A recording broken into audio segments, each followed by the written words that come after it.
Some people don't raise their voices, they raise the truth, and it's louder than anything money can buy. The receipt printed with a soft mechanical hum, but Emily Carter didn't move, her fingers resting lightly on the edge of the counter as the name blinked back at her. Jonathan Reed. And for a brief second, the entire restaurant seemed to fade into the background. The low clink of silverware, the quiet murmur of conversations, even the rain tapping steadily against the floor-to-ceiling windows, all distant, all irrelevant. She had seen that name before, not on a reservation, not on a credit card, but somewhere far heavier, far more permanent. And if you've ever had a moment like that, where something small suddenly feels like it carries the weight of everything, you already know why some stories stay with you, why people pause, why they watch, why they remember. Emily inhaled slowly, steady, controlled, then reached for the tray, but instead of walking toward table 12 where the billionaire sat waiting, she stopped halfway, her posture still, composed, almost too calm. Another server glanced at her, confused. "You okay?" But Emily only nodded once, eyes fixed ahead. "I'll handle it," she said quietly, though her voice carried something that made the other girl step back without question. Across the room, Jonathan Reed checked his watch, a sleek Swiss piece that probably cost more than most people's rent, his jaw tightening slightly as he glanced around, and used to waiting, and used to being ignored. The kind of man who built empires in minutes and expected service in seconds. And yet, tonight, something was different. He could feel it before he understood it. When Emily finally approached, she didn't carry a notepad, didn't offer a smile, didn't perform the polite rhythm every other server followed. She simply stood there, steady, present, and for the first time that evening, Jonathan looked up fully, really looked. "I won't be serving you tonight," she said, her voice soft, but absolute. And the words didn't echo, didn't need to, because the silence that followed was louder than any confrontation. Forks paused mid-air, conversations cut short. Even the rain seemed to hesitate against the glass. Jonathan leaned back slightly, studying her, not angry yet, just curious. "Do you know who I am?" he asked, his tone controlled, measured, but beneath it, something sharper, something used to immediate correction. Emily met his gaze without hesitation, without flinching. "Yes," she said, and for a fraction of a second, something unreadable passed through her eyes. "That's exactly why." And somewhere in the room, someone shifted in their seat, someone else leaned closer, because moments like this don't happen often, not in places like this, not to men like him. And as Jonathan's expression began to change, just slightly, the first crack in certainty, Emily reached into her apron, not hurried, not dramatic, and pulled out a folded piece of paper, worn at the edges like it had been carried longer than it should have been. She placed it gently on the table between them, not as an accusation, not as a challenge, but as something inevitable, something that had been waiting. "You signed this," she said quietly, and as his fingers hovered over the paper, as the room held its breath without realizing it, the question wasn't whether he would recognize it, but why she never forgot. Jonathan's fingers hovered above the paper, but he did not touch it right away, as if some instinct deep inside him warned that once he did, something irreversible would follow, something he could not simply dismiss with a signature or a check. The restaurant remained suspended in that fragile silence, the kind that does not come from fear, but from anticipation. Emily stood still, her hands now resting lightly against the edge of the table, her posture composed, almost detached, but her eyes never left him, not demanding, not accusing, just present, as if she had already accepted whatever would come next. Jonathan finally unfolded the document, slow, deliberate, the faint crease of paper echoing louder than it should have. His gaze scanned the lines, and at first, there was nothing, just another contract, another agreement among thousands he had signed over the years. Numbers, clauses, language designed to protect, to secure, to win. But then his expression shifted, not dramatically, just enough for someone paying attention to notice, a slight tightening around his eyes, a pause that lasted half a second too long. And that was when the past, carefully filed away and forgotten, began to surface. 5 years earlier, a smaller company, barely holding on, a negotiation that lasted less than 48 hours. He had called it efficient, decisive, necessary. His legal team had called it airtight. The market had called it brilliant. but no one had asked what happened after the signatures dried.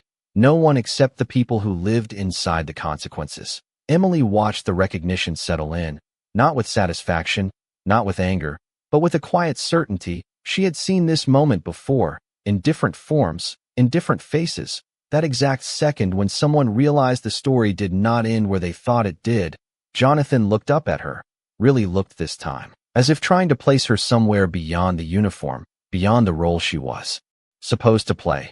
"Where did you get this?" he asked, his voice lower now, stripped of its earlier confidence. Emily did not answer immediately. She let the question sit between them, then said softly, "It was never lost," and something in the way she said it made the words feel heavier than their meaning. Around them, the restaurant slowly resumed its breathing, a glass set down, a chair shifting, but no one fully returned to their own conversations, because whatever was unfolding at table 12 had already pulled them in. Jonathan's mind moved quickly, faster than most, retracing timelines, decisions, names, but there were gaps, always gaps, because people like him were trained to see outcomes, not individuals, to measure success in margins, not in lives. And yet, standing in front of him was someone who clearly remembered every detail he had chosen to forget. Emily reached for the edge of the table, straightening the document slightly, a small, precise movement, almost habitual. "You closed the deal in one afternoon," she continued, her voice even, almost reflective. Everyone called it a masterstroke. Jonathan's jaw tightened, not in anger, but in recognition of the truth he could not deny. He had heard those exact words before, had accepted them, even believed them, but now they sounded different, thinner, incomplete. "What does this have to do with you?" he asked. And for the first time, there was something beneath the question, not arrogance, not authority, but uncertainty, and Emily, still calm, still steady, met his gaze with the same quiet presence that had unsettled him from the beginning. "That depends," she said, "on whether you ever wondered what happened after you walked away." Jonathan did not answer right away, and that silence revealed more about him than any words could, because for the first time in years, maybe decades, he was not in control of the narrative unfolding. In front of him, his eyes dropped back to the document, scanning it again, slower this time, not as a businessman reviewing numbers, but as someone searching for something he had missed, something human buried beneath the language of profit and efficiency. And Emily watched him with the same steady calm, as if she had already walked through this moment 100 times in her mind, long before it ever happened. She had learned patience the hard way, learned that truth did not need to rush, it only needed to arrive at the right moment. "I do not wonder about every deal," Jonathan said finally, his voice measured, but there was a slight shift now, a carefulness that had not been there before. "That is not how you build anything lasting." Emily tilted her head just slightly, not dismissing his words, not challenging them either, just acknowledging the distance between his world and hers. "No," she said softly, "but it is how you leave things behind." The words landed gently, but they stayed, and Jonathan felt that, even if he did not fully understand why. He leaned back in his chair, the leather creaking faintly beneath him, his mind already moving, connecting fragments, a company name, a date, a set of signatures. He remembered the pressure at the time, the urgency, investors waiting, competitors circling. It had been a move he was praised for, decisive, clean, effective, and yet, standing here now, none of those words seemed to fit the way they once had. "You are saying, this deal affected you," he said, more statement than question. Emily's gaze softened, not with weakness, but with something deeper, something rooted. "It affected a lot of people," she replied, and for a brief moment, something flickered behind her eyes, not anger, not bitterness, but memory, the kind that does not fade no matter how much time passes, the kind that reshapes who you become. She shifted her weight slightly, the movement small but deliberate, grounding herself in the present. "My mother worked there," she continued, her voice still even, still controlled, but now carrying a quiet weight that could not be ignored. She believed in that company, believed it would grow, that it would take care of the people who built it. Jonathan listened, truly listened now, not interrupting, not redirecting, and that alone was unusual for a man like him, because listening meant allowing space, and space meant uncertainty. When the deal went through, Emily said, everything changed overnight. She did not elaborate, did not list details or numbers. She did not need to, because the absence of specifics somehow made it more real, more personal, more difficult to dismiss. Jonathan's grip on the edge of the table tightened slightly, not visibly enough for most to notice, but enough for Emily to see, enough to confirm that the past she carried was no longer invisible.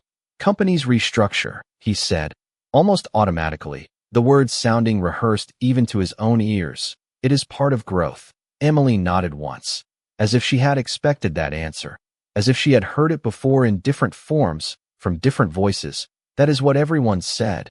She replied, her tone neither agreeing nor disagreeing, just stating, and then she paused, just long enough to let the silence do its work, just long enough to make him feel the space between what was said and what was lived, but no one stayed to see what that growth cost.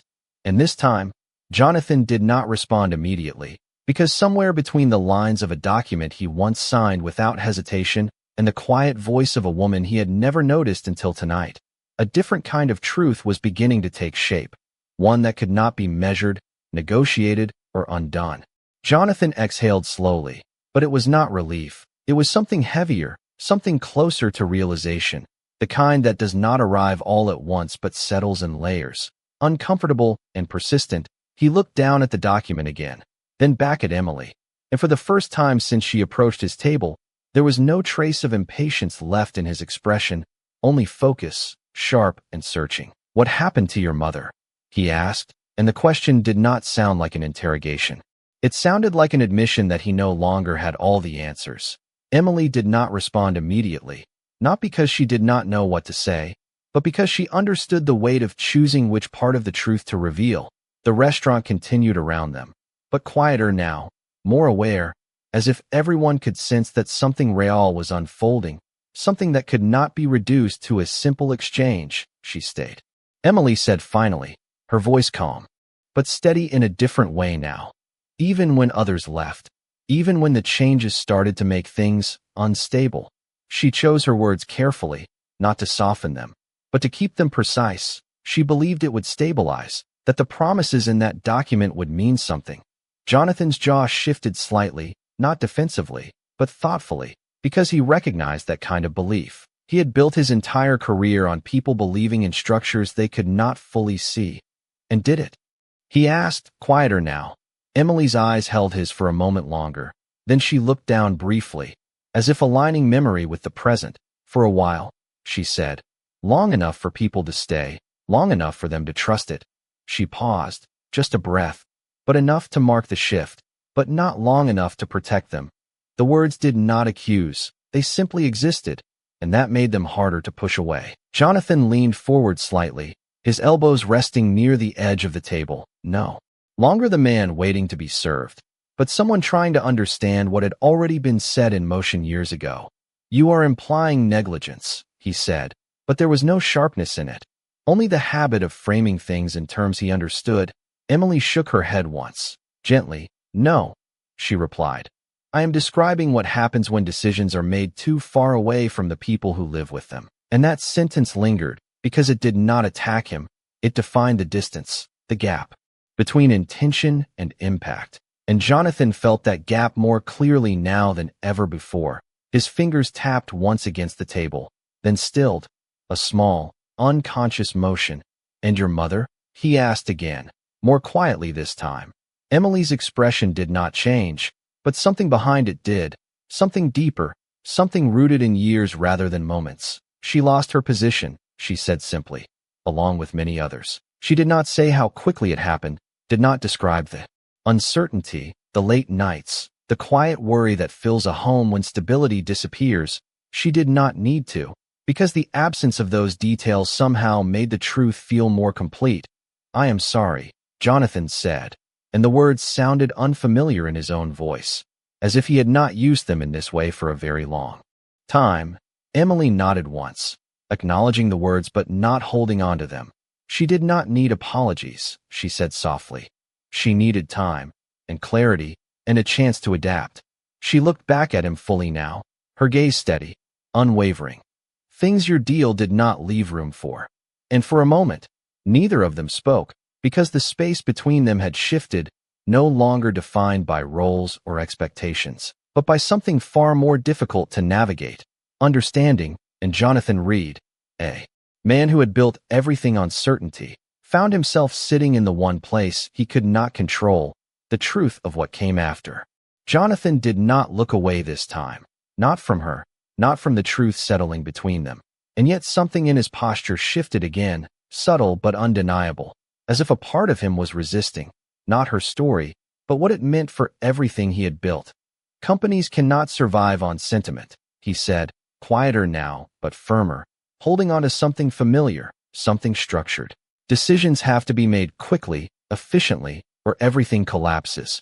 The words came with less authority than before, but they were still there, still part of him, and Emily heard them without interruption, without reaction, because she had expected this too. The moment when logic tries to stand against consequence.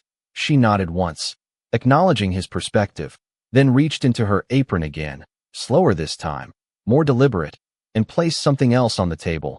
Not a document this time, but a small, worn photograph, its edges softened by time, its surface slightly faded. Jonathan glanced at it briefly, almost dismissively at first, but then his eyes returned, drawn by something he could not immediately explain. It was a picture of a woman, standing outside what looked like a modest office building, smiling, not for the camera, but for someone behind it, her expression open, genuine, the kind of smile that does not anticipate loss. "That was taken a week before your deal closed," Emily said, her voice steady, but carrying a quiet gravity that made the image feel heavier than paper should. Jonathan picked it up this time, without hesitation, studying it more closely. There was nothing remarkable about the setting, no sign of wealth or power, just a building, a person, a moment, and yet something about it lingered. "She looks," he started, then stopped, searching for the right word. "Certain," Emily finished for him, and there was no bitterness in her tone, only clarity. She believed she was part of something that would last. Jonathan's gaze stayed on the photograph, his mind moving again, but differently now, not calculating, not strategizing, but reconstructing, trying to connect this simple image to the complex system he once controlled. "What is her name?" he asked, and the question felt different from the others, more personal, more direct. Emily did not hesitate this time. "Laura Carter," she said, and the moment the name settled, something inside Jonathan paused. Not recognition exactly, but a shift, like a door he did not know existed had just been outlined in front of him. He lowered the photograph slightly, looking back at Emily with a new kind of focus. "I do not remember her," he admitted, and for the first time, the words did not carry defensiveness, only honesty. Emily nodded again, as if that answer confirmed something she had known all along. "I know," she said softly, and then she added, not as an accusation, but as a fact that could not be undone. "That is the point." The air between them grew heavier, not with tension, but with understanding that neither of them could fully escape now. Jonathan set the photograph back down carefully, more carefully than he had handled anything else that evening, and for a moment, he said nothing, because he was beginning to see the outline of something much larger than a single deal, something that did not fit into reports or summaries, something that had been there all along, just outside his field of vision. "What happened after?" he asked finally, his voice lower, almost cautious, and Emily's eyes met his again, steady, unwavering, but now carrying something deeper, something that hinted at a truth not yet fully revealed. "After," she repeated softly, and then she paused, just long enough to let the weight of that word settle, just long enough to make him understand that whatever came next was not a simple answer. "That depends," she said, "on how much of the story you are ready to hear." Jonathan did not speak right away, and that pause felt different now, heavier, as if he understood that whatever came next would not fit into the clean categories he had always relied on. The restaurant had returned to motion, but it was quieter than before, more aware, as if the space itself was listening. Emily stood across from him, still composed, but there was a subtle shift in her breathing, almost imperceptible, as if even she knew that this was the point where memory stopped being distant and became something that could not be set back down. "After," she repeated, her voice softer now, not weaker, but more grounded. Things did not fall apart all at once. Jonathan's eyes remained fixed on her, not interrupting, not questioning, just absorbing. At first, it looked like progress, she continued. New management, new systems, new expectations, everything more efficient, more streamlined. Exactly what your deal promised. She paused, letting that settle, letting him recognize his own language in her words. People stayed because they believed in it, she added, including my mother. Jonathan shifted slightly in his seat, his hand brushing against the photograph again, not intentionally, but as if something about it kept pulling him back. But efficiency has a cost, Emily said, and her tone did not change, but the weight behind it did. Hours increased, roles changed, people were expected to do more with less, and every time someone questioned it, they were told the same thing. She looked at him directly, holding his gaze, that it was necessary. Jonathan inhaled slowly, as if those words, once so familiar, now carried a different meaning, one he could not easily dismiss. My mother tried to adapt. Emily went on. She worked longer, pushed harder, convinced herself it was temporary, that stability would come back. Her voice remained steady, but there was something deeper now, something that did not need volume to be felt. But stability never came. The sentence landed quietly, but it stayed, and Jonathan felt it, not as a statistic, not as a report, but as something lived, something real. What happened to her? He asked again, and this time the question carried more than curiosity. It carried a kind of urgency he did not fully understand. Emily did not answer immediately. She glanced briefly at the window, where the rain continued to fall in steady lines, then back at him. She stopped sleeping, she said simply. Not all at once, not dramatically, just less and less, because every day felt uncertain. Every shift felt like it could be the last. Jonathan's fingers tightened slightly against the edge of the table, a small movement, but one that betrayed the growing tension inside him. She did not complain, Emily added. She never blamed anyone, not you, not the company. She just kept going. And there was something in that detail, something that made the story heavier, not lighter, because it removed any easy excuse, any simple villain. Some people would call that strength, Emily said, her voice quieter now. Others might call it survival. She paused again, and this time the silence stretched just a little longer, long enough to make the space between them feel charged. What do you think? She asked, and the question was not rhetorical, not confrontational. It was genuine, and for a moment, Jonathan did not have an answer, not a clear one, not one that fit the framework he had always used. And maybe you have had a moment like that too, where the answer is not obvious, where you have to sit with it, where you have to decide what something really means before you can move forward. Because this was one of those moments, and Jonathan Reed, who had spent his entire life making decisions quickly, found himself doing something unfamiliar. He hesitated, and in that hesitation, the story was no longer just about a deal, or a company, or even a single person. It was about the space between intention and consequence, and the realization that sometimes the hardest part is not what you did, but what you never stopped to see. Jonathan did not answer her question, not because he could not, but because something in it refused to fit neatly into the categories he had spent a lifetime mastering: strength or survival, efficiency or consequence, right or necessary. The lines were no longer clear, and that uncertainty unsettled him more than any direct accusation ever could. His gaze drifted back to the photograph again. Laura Carter smiling in a moment that now felt almost fragile, as if it had been captured just before. Something invisible began to shift. You said she stayed, he said slowly, almost to himself. Even when things became unstable. Emily nodded, her expression unchanged, but her eyes sharpened slightly, as if this was the part she had been waiting for, not the explanation, but the realization. She did, Emily replied, because she believed in something you wrote in that document.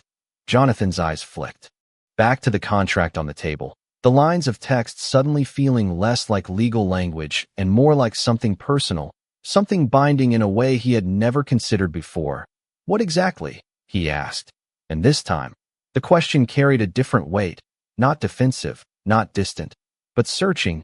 Emily reached forward, her fingers lightly touching the edge of the paper, not pointing, not emphasizing, just guiding. Section 14, she said quietly, and Jonathan frowned slightly, flipping through the document, his movements slower now, more deliberate, until he found it. The clause written in precise, polished language, designed to reassure, to stabilize, to promise continuity during the transition. He read it once, then again, and something about it felt unfamiliar, not because he had never seen it, but because he had never truly looked at it. Employee retention protections. He murmured, the words sounding almost foreign in his own voice. Emily watched him closely, not with satisfaction, but with quiet attention. It guaranteed that certain positions would be preserved, she said, at least long enough for people to adjust, to find their footing, to not be left without warning.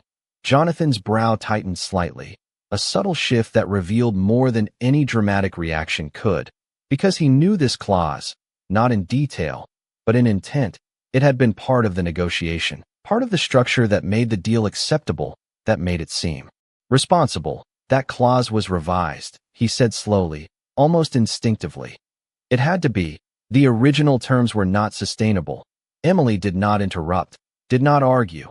She simply listened, and that made his own words feel heavier, less certain. Revised? She echoed softly, and there was something in the way she said it that made the words sound incomplete, like a door only half opened. Jonathan glanced up at her, something shifting again in his expression, something closer to doubt. The legal team handled the final adjustments, he added, but this time, the statement did not carry authority, it carried distance, as if he was realizing, in real time, how far removed he had been from the details that now mattered most.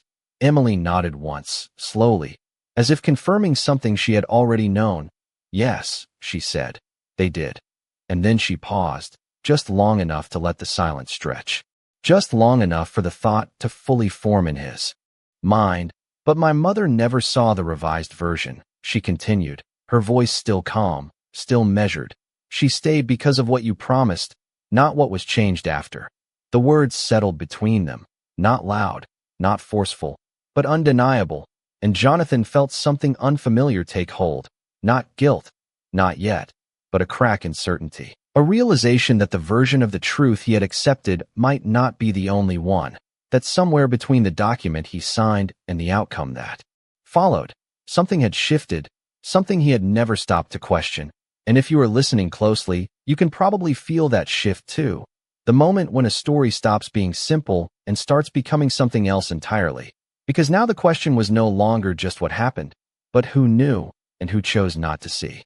Jonathan's eyes remained fixed on the clause, but now he was not reading it as a formality. He was dissecting it, line by line, as if the truth might be hidden in the spaces between the words. And for the first time that evening, something inside him began to unravel, not loudly, not dramatically, but quietly, the way certainty dissolves when it is no longer supported. If the clause was changed, he said slowly, almost carefully, then the responsibility shifts. The words sounded logical, structured, familiar, but even as he said them, there was hesitation, a subtle fracture in the confidence that used to define him. Emily did not respond immediately. She simply watched him, and that silence forced him to continue thinking, to go further than he intended. The legal team handles revisions, he added. They ensure compliance. His voice trailed off, because something about that explanation felt incomplete now, insufficient, like a shield that no longer held. Emily tilted her head slightly, her expression still calm, but her eyes sharper now, more focused. Did you read the final version? She asked, and the question was simple, almost quiet, but it landed with a weight that cut through everything else. Jonathan did not answer right away, and that hesitation said more than any response could have, because he already knew the truth, even before he admitted it. He had not fully, not carefully, not in the way that mattered now. His attention had been elsewhere, on the scale of the deal, the speed of execution, the outcome, not the fine print that followed. And for years, that had been enough, more than enough, until now. He exhaled slowly, the sound almost lost beneath the ambient noise of the room. No, he said finally, and the word did not come with defensiveness. It came with something else, something closer to realization. Emily nodded once, not surprised, not satisfied, just acknowledging what had already been understood. They changed one sentence, she said softly. Just one. Jonathan's brow tightened, his eyes returning to the clause, searching, scanning, until he saw it, a subtle alteration, a shift in wording that most people would overlook, that he had overlooked, language that turned a guarantee into a condition, a promise into something flexible, something that could be interpreted, adjusted, removed. And in that moment, the entire structure of what he believed he had built shifted, not because it was false, but because it was incomplete. That changes everything, he murmured, more to himself than to her. Emily did not move, did not react, because she had known this moment would come, not as a confrontation, but as a realization he would have to reach on his own. It changed everything for us, she replied quietly, and the difference between those two statements hung in the air, one abstract, one lived. Jonathan leaned back slightly, the chair pressing against him as if grounding him in a reality he had never fully considered. His mind replayed the timeline, the decisions, the trust he had placed in systems designed to handle details. And for the first time, he saw the gap clearly, not as a flaw in the system, but as a consequence of distance, of delegation, of choosing not to look too closely. "Why did you keep this?" he asked, his voice lower now, almost cautious, and Emily's answer came without hesitation. "Because she did," she said, her eyes steady, unwavering. She kept it in a drawer, folded just like that, not because she understood every word, but because she trusted it. Jonathan's gaze dropped to the document again, and now it no longer looked like a contract. It looked like something else entirely, something personal, something that carried weight far beyond its pages. She read it the night everything changed. Emily continued, her voice softer now, but somehow stronger, and she kept saying the same thing. She paused, just long enough to let the memories settle between them. "This is not what they promised." And for a moment, the entire room seemed to disappear again, leaving only the two of them, the document, and the quiet realization that the truth had never been hidden. It had simply been written in a way that made it easy not to see. Jonathan did not move for a long moment, the document still open in his hands, the photograph resting beside it like a quiet witness. And for the first time in years, he did not look like a man calculating his next move. He looked like someone trying to understand the weight of a decision he could no longer undo. The restaurant slowly returned to its rhythm, glasses clinking, voices rising just enough to fill the space again. But at table 12, something had shifted permanently, something that would not simply fade with the evening. "What happened to her?" he asked one last time. And this time the question carried no defense, no structure, just something human, something real. Emily's gaze softened, not because the story became easier, but because it had already been told in the only way that mattered. "She found another job," she said, her voice steady, grounded. "Smaller place, less pay, longer hours." She paused briefly, then added, "She never complained." Jonathan nodded, slowly, absorbing each word, not as information, but as consequence. "Did she ever?" He hesitated, searching for the right question, but there was no perfect way to ask it. "Did she ever blame anyone?" Emily shook her head gently, a small movement, but one that carried more meaning than any explanation could. "No," she said. She said people make decisions based on what they see. Her eyes met his again, steady, calm, but now unmistakably clear. And sometimes they just do not see far enough. The words did not accuse him. They revealed him, and that difference mattered. Jonathan lowered his gaze, the truth settling in fully now, not as a shock, but as something quieter, something deeper. The realization that he had not been careless, not intentionally, but that he had been distant, and distance, he was beginning to understand, could be just as powerful as intent. He carefully folded the document again, his movements slower now, more deliberate, then placed it back on the table beside the photograph, not pushing it away, not reclaiming it, just leaving it there, as if it belonged to the story more than to him. "I cannot change what happened," he said, and the words were simple, but they carried no excuse, no justification, only acknowledgement. Emily nodded once, accepting that truth without resistance, because she had never come here expecting change, only recognition. "No," she replied softly. "But you can decide what you see next." Jonathan looked up at her, And something in his expression had shifted completely. The confidence was still there, but it was different now, quieter, more aware, as if it had been reshaped by something he could not ignore. He reached into his jacket, pulling out his card, placing it on the table beside the folded document, not as a transaction, not as control, but as something else entirely. "If there is anything I can do," he began, then stopped, because for once, he understood that not everything could be solved with an offer. Emily glanced at the card, then back at him, and for the first time, there was the faintest hint of a smile, not triumphant, not forgiving, just human. "You already did something," she said quietly, and when he looked at her, uncertain, she added, "You listened." The words settled between them, simple, but complete, and Jonathan nodded, slowly, as if acknowledging something he had overlooked for far too long.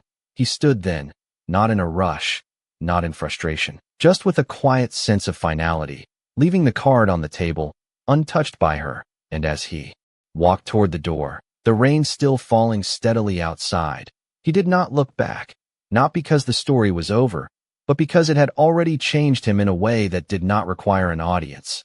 Emily watched him go, then turned back to her work, picking up the tray with the same steady hands, the same calm presence. But something had shifted there too, not in her posture, not in her expression, but in the quiet certainty that some truths, once spoken, do not need to be repeated. They simply remain.